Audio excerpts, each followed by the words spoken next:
Tariro. Welcome to the Purpose Geek channel. In my video today, I'll be talking to you about how to stop being a people pleaser. You might be wondering to yourself, what is a people pleaser?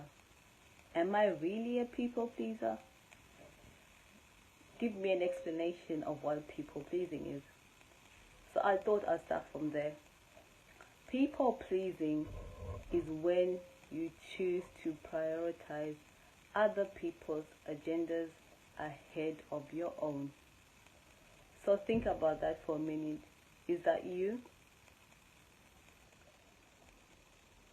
I came to realize that I have lived around people pleasers, and I used to be a people pleaser once upon a time, as I am one of two. When I mean one of two, I was a twin. So when I was labeled as the quiet one and my sister was supposed to be the talkative one, I would people please because I would maintain that persona.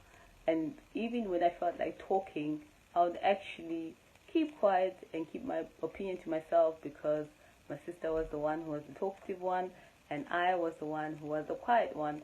So that's how I maintained the people pleasing.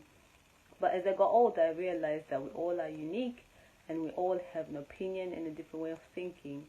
So the first thing that I have come to realize of how to stop people pleasing is first saying yes to you, and everybody else comes second. You are the master of your life. You have goals, you have ambitions, you have things you want to pursue, you have things to learn, things to master, people to serve, and a journey to pursue to have a fulfilling life. You need to prioritize that ahead of other people. It doesn't mean totally ignore other people, because we are people and we are born to be amongst the community of other people, and in supportive environments we thrive. So that's important, but always realize that it's important to prioritize yourself first and others after you. The next point is a second way of how to stop people pleasing is to start scheduling. By scheduling, you can use diaries. Those are really very helpful, because when you start using a diary or it may be over your phone or the paper copy or over the computer or any scheduling tool in this modern day and age, you realize you have time to reflect on things you want to do over a period of time. Some of us may work to a 30-day planner, some of us work for 4 weeks, some of us work 6 weeks, 8 weeks. It's up to you and your personal way of planning.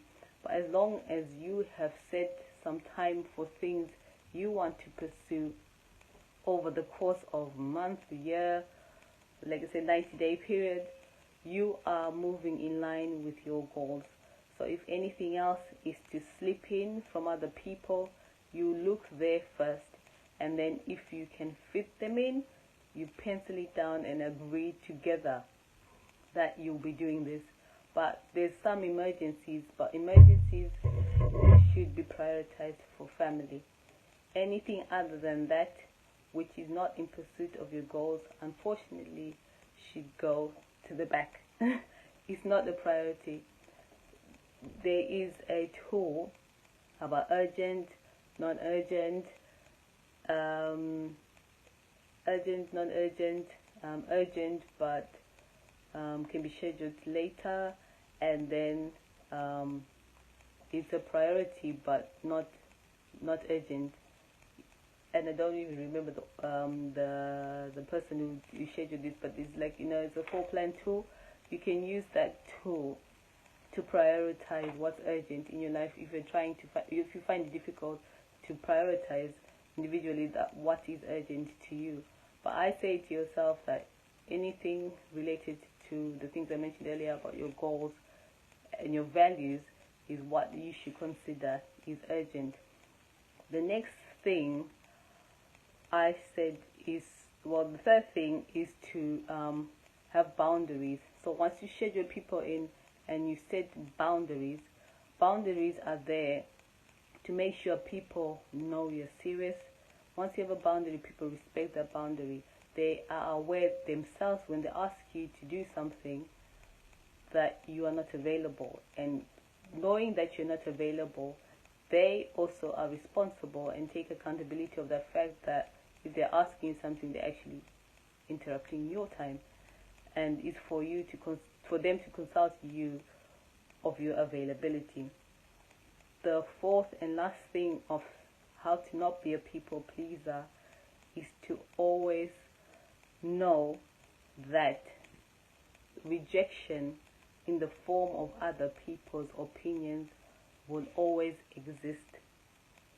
People who feel uncomfortable of rejection need to realize, a clear example that you will always remember, once I've told you, you laugh at yourself, is when you go shopping in the supermarket and you have your favorite brand of cereal, you will walk past every other brand of cereal and just pick your own. That's you personally rejecting every other brand for your cereal. That's how you need to learn to stop being a people pleaser. Be like that person who walks past everything else just to pick their ideal cereal in the supermarket.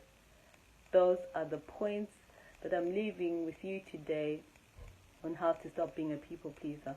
If you enjoyed this, you can click the notification button for any future videos. Comment below with anything that was an aha moment for you, or anything that you'd like me to talk about in the future.